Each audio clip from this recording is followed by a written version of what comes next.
Salam sehat Bapak Ibu sekalian. Pada kesempatan kali ini kita akan membahas bersama-sama mengenai materi dasar dari penyuluhan anti korupsi. Tentu saja ketika membahas mengenai topik korupsi ini, kita tidak bisa lepas dari definisi apa sih sebenarnya itu korupsi. Nah, korupsi kalau kita lihat itu berasal dari bahasa Latin yaitu corrumpere, ya, corruptio atau corruptos. Ya, kemudian istilah ini diadopsi oleh beberapa bahasa yang ada di dunia. Jika kita mengacu pada Kamus Besar Bahasa Indonesia tahun 1991, nah kita menggunakan kata korup yang artinya busuk, palsu, dan suap. Nah, jika berdasarkan Kamus Hukum tahun 2002, dikatakan korup itu artinya suka menerima sogokan. Jika dilihat dari Kamus Lexicon Webster Dictionary, di situ disampaikan bahwa korup diartikan sebagai kebejatan, ketidakjujuran, dan tidak bermoral. Seperti yang kita ketahui bersama, walaupun korupsi ini masih kerap terjadi di tengah bangsa kita Indonesia, sebenarnya kalau kita lihat ada yang namanya dasar hukum dari korupsi atau kegiatan pemberantasan korupsi di Indonesia. Antara lain itu meliputi yang pertama, Undang-Undang Nomor 30 Tahun 2002. Tepatnya pada pasal 1 butir yang ketiga. Di situ berdasarkan undang-undang ini dijelaskan alasan untuk dibentuknya komisi khusus yang menangani korupsi yang kita kenal dengan KPK. Kemudian Undang-Undang Nomor 15 Tahun 2002 yaitu undang-undang yang mengatur mengenai tindak pidana pencucian uang. Dasar hukum pemberantasan korupsi juga diatur dalam Undang-Undang Nomor 31 Tahun 1999, yaitu tentang pemberantasan tindak pidana korupsi. Selain itu ada pula Undang-Undang Nomor 20 Tahun 2001 dan ketetapan MPR Nomor ke-10 garis miring MPR tahun 1998 yang mengatur mengenai penyelenggaraan negara yang bersih dan anti atau bebas KKN.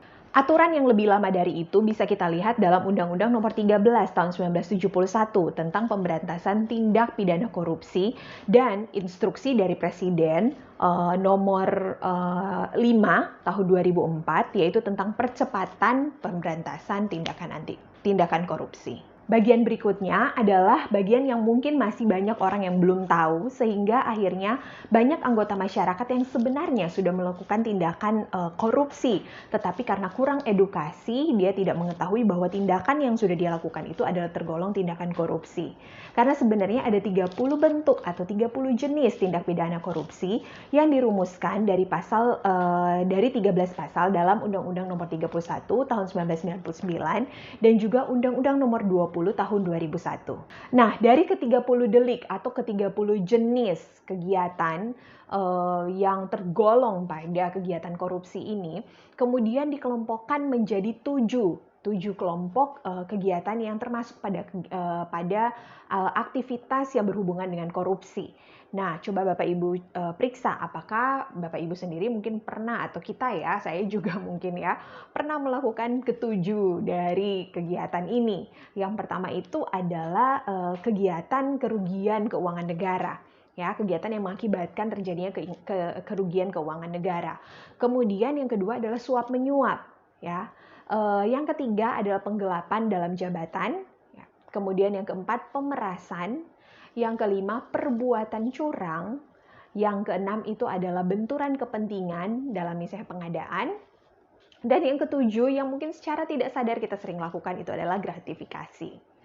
Nah, Bapak Ibu pada sesi kali ini saya ingin menekankan kepada 3 poin ya yang mungkin sering sekali Bapak Ibu dengar, yaitu mengenai gratifikasi, kemudian suap ya, kemudian pemerasan dan uang pelicin.